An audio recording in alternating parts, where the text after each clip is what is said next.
Hey guys, what's going on? Welcome to another video. I'm back on PoE with another kind of build guide. I've been playing around with Blight, so just a little backstory to this.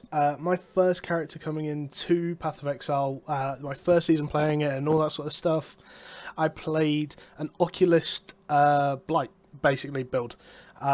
Basically used to blow things up, it was kind of cool, didn't understand the build, and obviously Path of Exile, very complex game. Took me a little bit of time to get used to it, played some other stuff that was a little bit simpler, and I've kind of moved back into this, so yeah. So I'm going to go over, there's kind of two ways you can play this. There's a bit of a cheap way with a couple of different items, and then there's a quite expensive way. So I'm going to show you a couple of the items for the cheap way. First one's first is Apex Rage. This opal wand gives an absolute ton of damage, and it does restrict you a little bit because of the increased mana cost of skills. Effectively, you use you don't use Arctic armor. Instead, you just use your two curses. But we'll go over like gems and stuff in a bit. So you have you actually have more mana realistically, and you don't have a problem regenerating mana.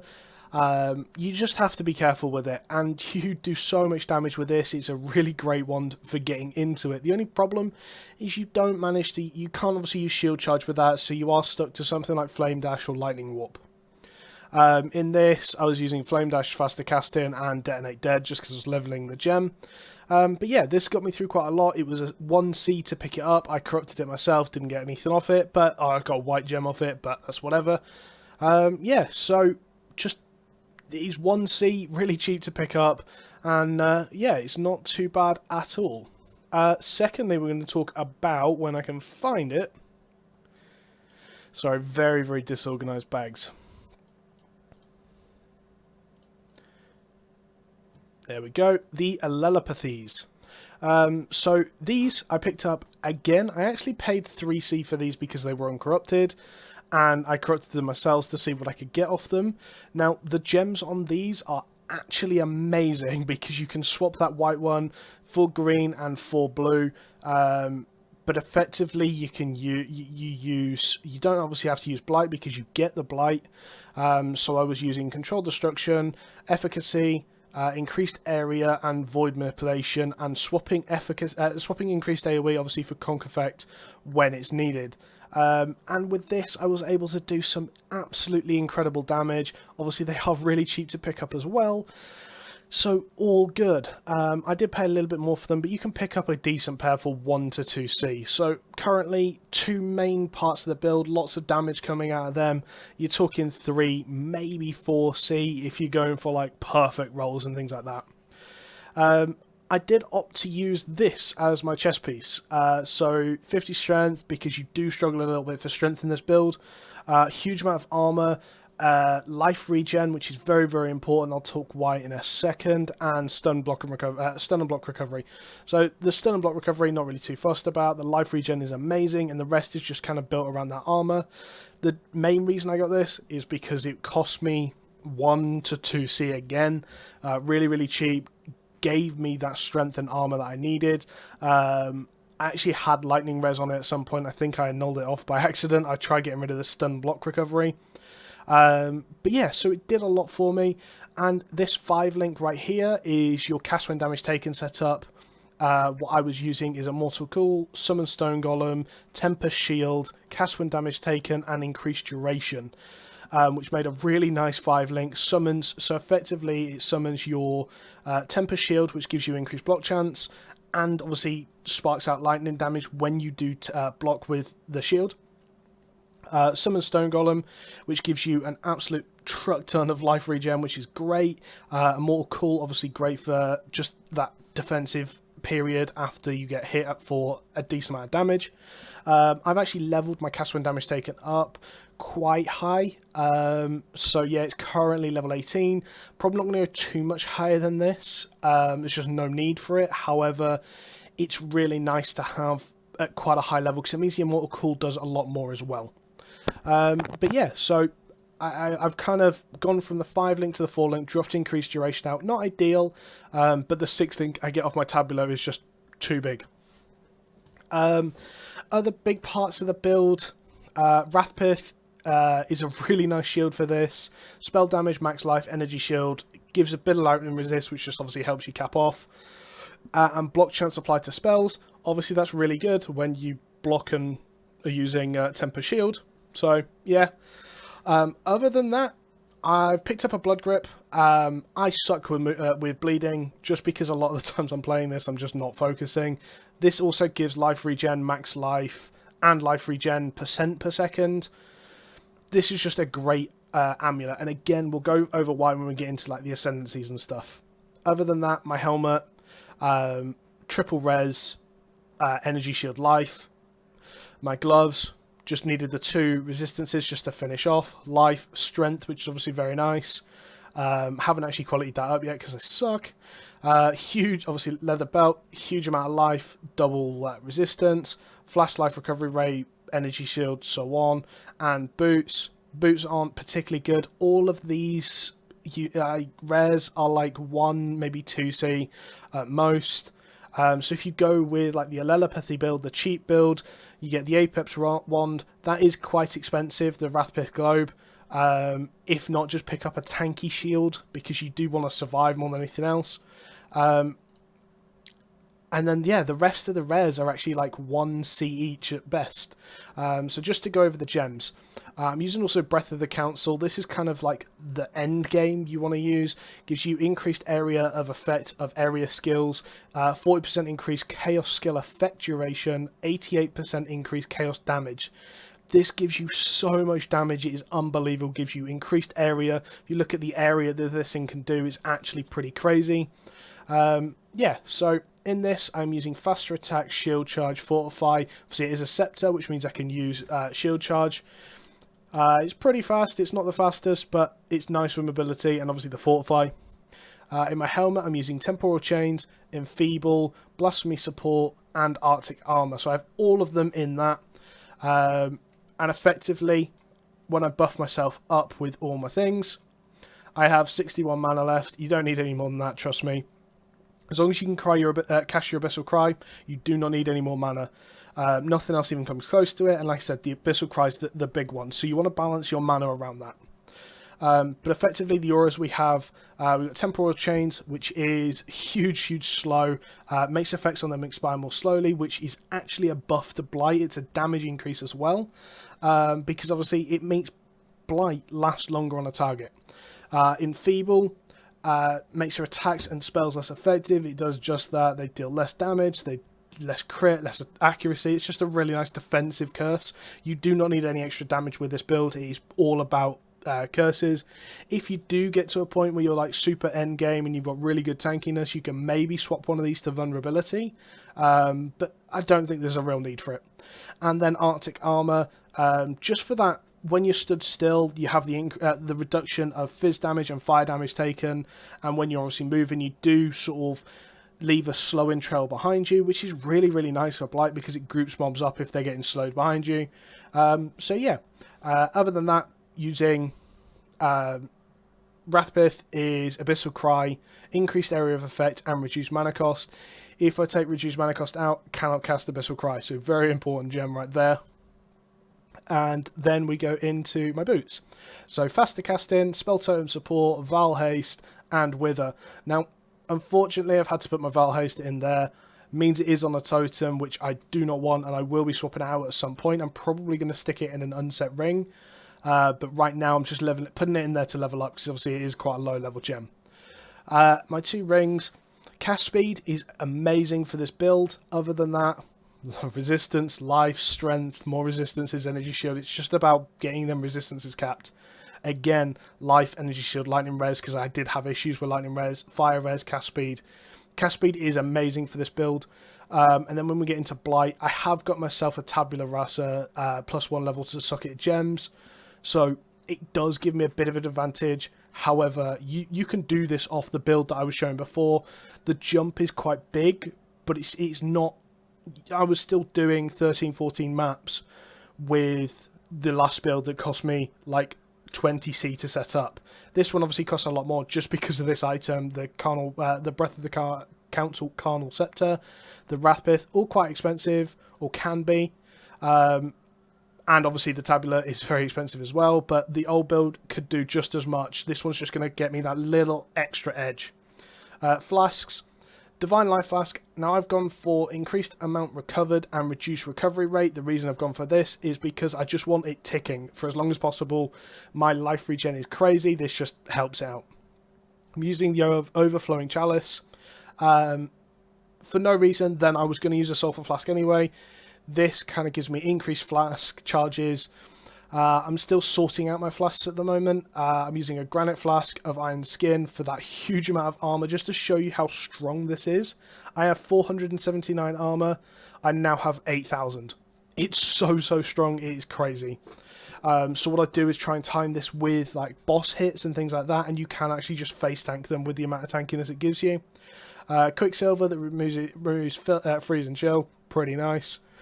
And I've got this one at the moment purely because it removes poison. I never actually use this mana flask. But let's get into our map, shall we?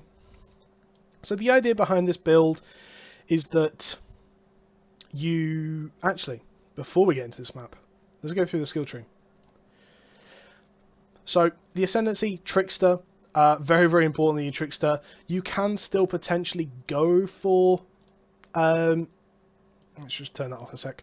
You can still go for Oculist, however it doesn't really suit the build anymore. So you've got Swift Killer, so attack speed, cast speed, frenzy charge duration. Just straight damage increase, it's nice.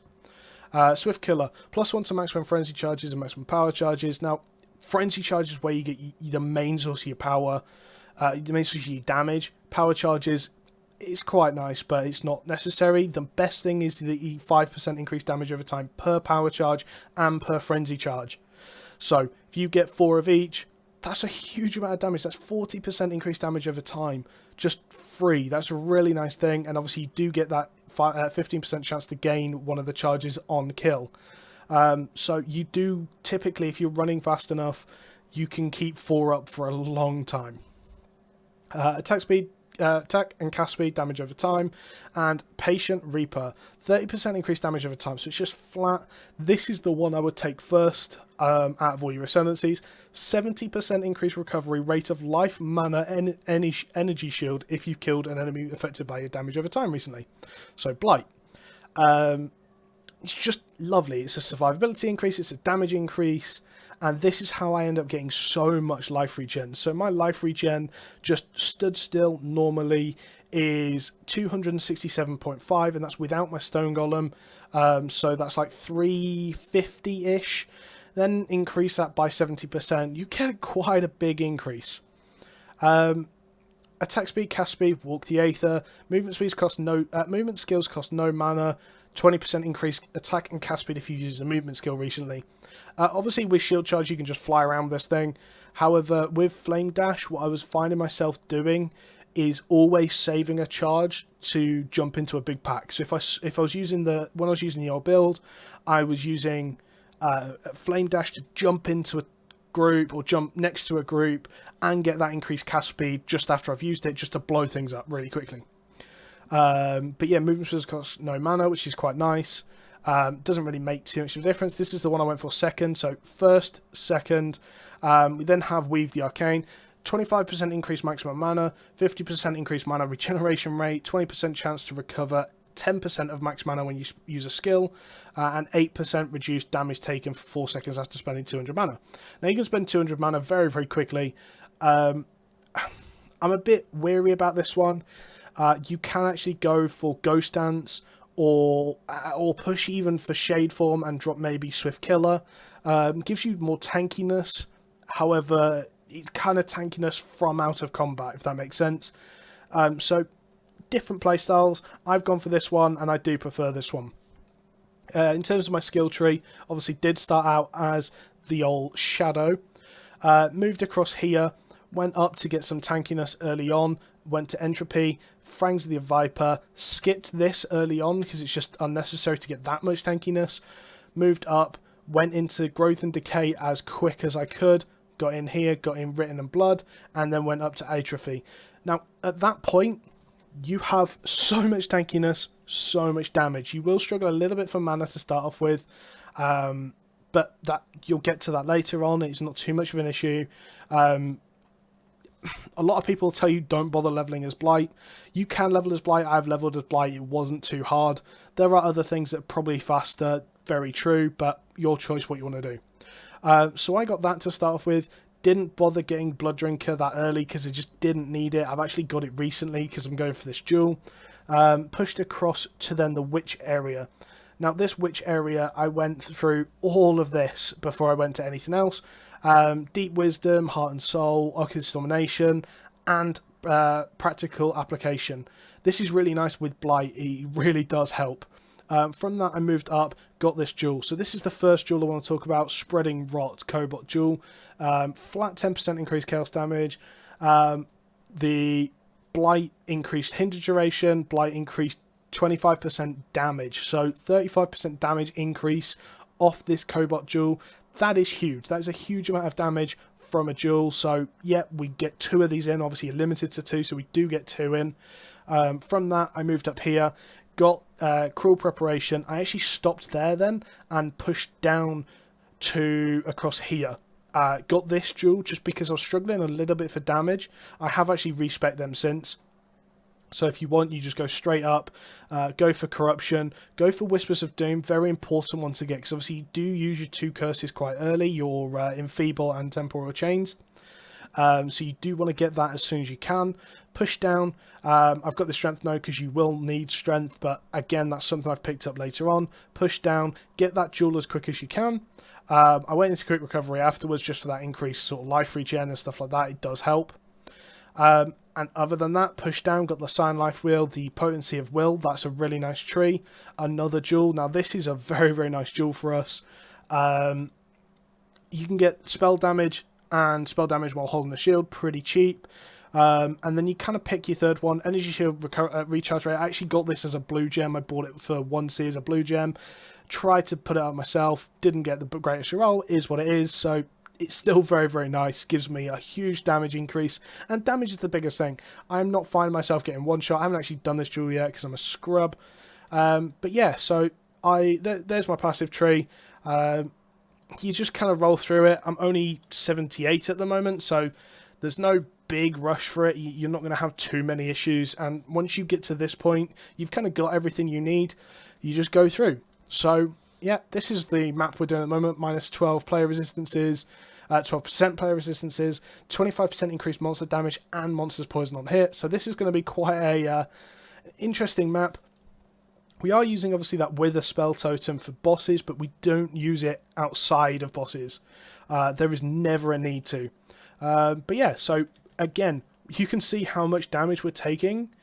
These mobs obviously do hit hard, and we're getting poisoned with it. And you then saw how much life regen we have. It's insane. Honestly, I cannot tell you enough just how strong it is. So I play quite aggressive with this. It's just the way I've learned to play it.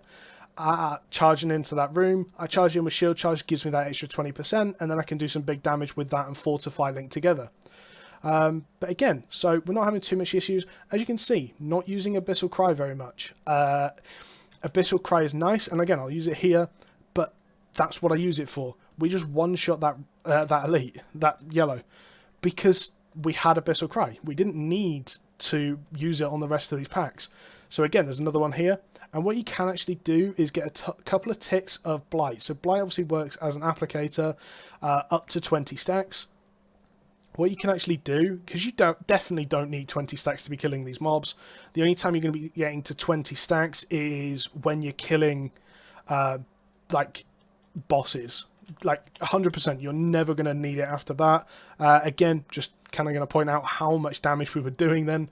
We just charged into a room full of a blue pack, a yellow pack, or a yellow mob, and survived. There was no risk really of dying, and that obviously does come down a little bit to gear and experience with it. But this is not the easiest map, and we're still doing very well in it. But yeah, so obviously, Blight acts as an applicator. What you can actually do, so you saw me then, I cast Abyssal Cry and then I cast Blight. That's the normal combination. What I can actually do, if I start casting Blight, I'm a fool, I was trying to get that transmutation. The joys of having a full inventory. So I haven't actually played in a couple of days, and I'm being a scrub. But yeah, so what you can do is, like I said, apply a couple of stacks of Blight. If you do see a pack in the middle, you just cast Abyssal Cry afterwards. So I did it then. I casted Blight and then casted Abyssal Cry after. It just means that it's still going to go off. You just have to be a bit quick with it and sort of know your damage, because what you don't want to do is obviously for it to die beforehand. But yeah, so we did die. That's more me being stupid than anything else. The problem with having the tabula, you are quite squishy. I'm not going to lie about it. You are. Because obviously it does give that increased 1 to all socket gems, but it doesn't give you any defensive increases. Realistically, haven't really looked at what the end game is in terms of our build for chess pieces, but it's definitely going to be a 6-link with +1 socket gems, so probably a Comb's Heart. However, that is such a huge expense. You're talking like 60 plus exalts. You're not just going to be able to pick one of them up like in a week or so. It's just not going to happen. You have to work for a little bit of time before you get to that. I don't know how much the tablets are going for now. I think it's like 2 exalts or something. It's not too expensive. So yeah. So Harbingers, not having too much of an issue with them. This build is all about kiting as well. As you can see, I'm not actually just sitting near mobs ever. We can move around very, very easily, and it's a dot, which means once you've applied it, it's going to do the damage whether you're casting it or not. Obviously, it'll do more if you do cast it, but when he starts getting to this point where he starts summoning, you can just pre-cast it on there, and again, very, very easy. What do we get? Is that the Twink helmet? I think it is. The joys never get to this point where you have no space. I'm going to ID it, and if it's terrible, I'm just going to get rid of it. It's a gold rim.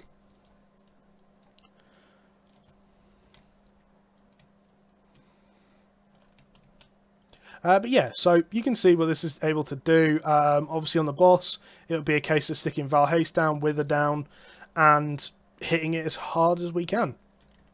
But again, so I've done Zeri with this. I've done... I was Uber Lab farming. It wasn't particularly hard, and obviously the life regen makes that very, very nice. It's one of the safest lab farmers I've actually played myself. I'm terrible when it comes to labs. I'm just terrible with the traps. But it's one of the safest I've seen so far. For me, anyway. Obviously, you can get like evasion builds and things like that, but they're typically quite expensive. So we're not clearing this particularly quickly. I am just a bit wary because, like, that effectively. Obviously, the mods on the map is pretty damn painful. This build kind of does perform better when you're, I'm going to say, just outgearing the area. Like, I was farming 7 and 8s the other day, just really super quick farming them, because you just apply 1 stack of Blight, 1-2 seconds, so like that. And as you can see, that's actually enough to kill this in this level 80 map, or obviously T11, T10 map. So on a lower map, you can just walk past things, and it's the whole drive-by thing. You just hit them with Blight, walk away. And you don't actually have to sit and wait for them to die. You go back after and pick up your loot. So it's very, very good at them sort of maps, and actually that's how I've been XP farming. I was hitting sort of 160 an hour the other day. Not great, and like I said, there are probably other builds, but for me, the idea of just this Blight build is awesome. I really do like it, and it does play well. I have seen people with similar builds clear things like Shaper, so it's definitely capable of it. It's got the damage to do it, but I think like that cheap build, you're probably not going to be able to do Shaper with it. It's just not going to be realistic. You might get away with it if you had like decent rolls with everything and that sort of stuff, but like it's going to be hard to do. It's not going to be simple. So this is a pretty nasty place for a Harbinger. But again, what we do, we go in and it's a dot. So we can just apply it, walk away. As you can see, when that started applying to 20 stacks, you saw how quickly his health was melting there. So this is actually hurting a lot. I'm not sure what I'm stuck on. This is the one problem with shield charges, you get stuck on everything. We're in a library at the moment and the book's on the floor. So yeah, I'm playing like a moron, so I'm going to stop here before I embarrass myself any further. Despite my terrible performance, go and try the build out. It is very fun. Thanks for watching, guys, and catch you later.